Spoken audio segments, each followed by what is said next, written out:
आईला काय म्हणत्या? लहानाले पोरं, मोठ्याले पोरं बोलायचे नाही. लहानाले पोरं आईला काय म्हणत्या? मॉम. आणि बापाला डॅड. यंदा डॅड म्हणतात, पुढच्या वर्षी डेड. डेड पप्पा, पप्पा डेड, मॉम डॅड. आता शाळेतले उत्तर द्या. तू कितीला आहे? 7वीला. तू 9वीला. 9वीला आहे तू? 7वीला आहे? 10वीला आहे? आता 10वीला आहे तू? आत्ता आहे का 10वीला? नाही. अरे गडबड नको. तू आत्ता 10वीला आहे का? सेमीला आहे का मराठी मिडियमला आहे? मराठी मिडियम. विज्ञान आहे तुला? विज्ञान भाग 1 का दोन्ही? दोन्ही पण आहे. विज्ञान पेपर 1 मधल्या पहिल्या प्रकरणाचं नाव सांगत होतं. गुरुत्वाकर्षण. करेक्ट. दुसरं आधुनिक आवर्त सारणी. मेंडेलिवचे नियम आहे का? न्यूटनचा नियम आहे का? आस्टर्नीचा नियम आहे असला? अष्टकाचा नियम आहे का? डोबेरायनरचा त्रिकाचा नियम आहे का? पहिल्या प्रकरणात केपलरचे 3 नियम आहे का? नाही. 10वीच्या पहिल्या प्रकरणात मध्ये केपलरचे 3 नियम, दुसऱ्या प्रकरणामध्ये न्यूलँडचा नियम, अष्टकाचा नियम, त्रिकाचा नियम, डोबेरायनरचा नियम, त्रिकाचा नियम, मेंडेलिवचा आवर्त सारणी, आधुनिक सारणीचा नियम, तिसऱ्या प्रकरणामध्ये चुंबकत्व वोरस्टेडचा नियम, उजव्या हाताचा नियम, डाव्या हाताचा नियम, फ्लेमचा नियम, उजव्या हाताचा नियम, फ्लेमिंगचा डावीला. तू ये का मी ये?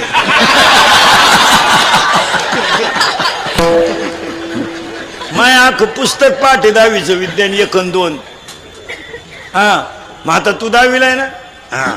मॉम हा शब्द पुल्लिंगी आहे का स्त्रीलिंगी आहे?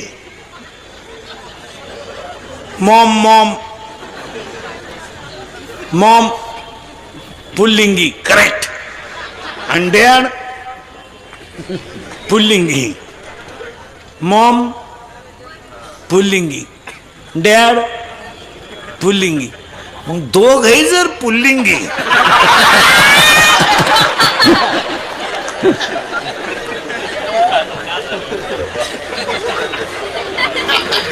बाकीचा विचार तुम्ही घरी गेल्यावर करा.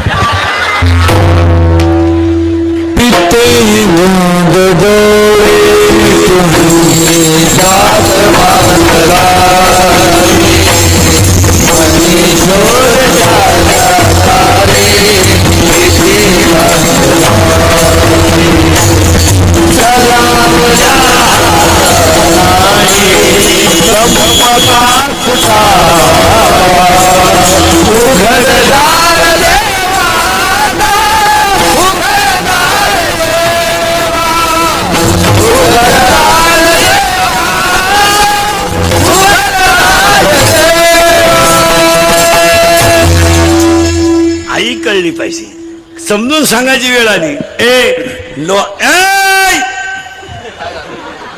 बेडू के बेडू.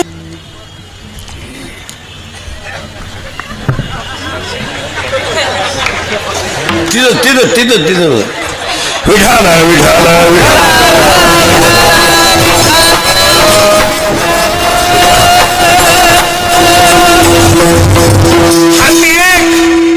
बोलणे 2, हसणे 3, उभा 4, 5. सगळ्या प्राण्यांमध्ये 4 कोश आहेत. अन्नमय कोश, प्राणमय कोश, मनोमय कोश, विज्ञानमय कोश आणि 5वा कोश आहे आनंदमय कोश. आणि आनंद फक्त माणसाला आहे. हात 1, बोलणे 2, हसणे 3, उभा 4, आनंद 5, लज्जा 6, स्मरण 7, विचार 8, बुद्धी 9, पुण्य 10, कर्म 11, देवांना मिळाला नाही 12, देव इच्छा करतात 13 आणि हाच देव आहे 14. म्हणून विचार करा.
समर्थांचा तुकारामाच्या गाथेतील आहे त्या चरणाचं आहे. पहिलं वाक्य कीर्तनातलं झालंय, मानव हा ज्ञान प्रधान पशु हा आहे ना. असं कीर्तन ऐकलं पाहिजे. मानव हा ज्ञान प्रधान पशु हा भोन पाळला, त्याला 18 कारण, त्यातली 4 समान आणि 14 भिन्न, आणि ते 14 फक्त कोणात मिटलं काम. अभंगातला दुसरा मुद्दा गायक अभंगातला दुसरा मुद्दा कीर्तन ऐकणाऱ्यांना सूचना, आयुष्य फार थोडं आहे.